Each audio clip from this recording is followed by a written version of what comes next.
peraga kampanye dari bakal calon kepala daerah berada pada ruas jalan protokol di Kota Palembang, seperti di Jalan Merdeka, Kapten Aripai, dan Angkatan 45 telah ditertibkan oleh Satpol PP Kota Palembang.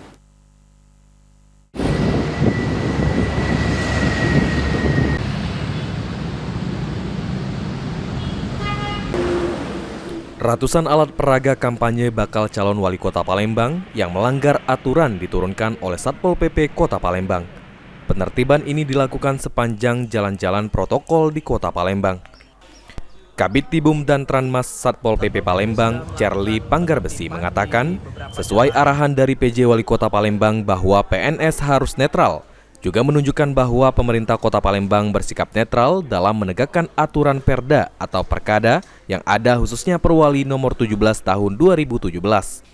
Satpol PP juga sudah melakukan penertiban di beberapa jalan protokol, di antaranya Jalan Merdeka, Kapten Aripai, Angkatan 45, Demang Lebar Daun, dan lainnya.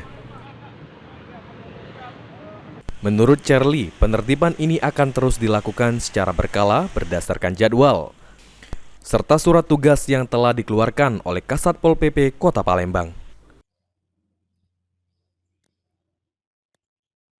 Satpol PP sudah melakukan penertiban di beberapa jalan protokol, diantaranya Jalan Merdeka, Jalan Rifai, Jalan Angkatan 45, Jalan Demang Lebar Daun, Jalan Soekarno-Hatta, Jalan Paremeswara, Basuki Rahmat, Kolonel Burlian.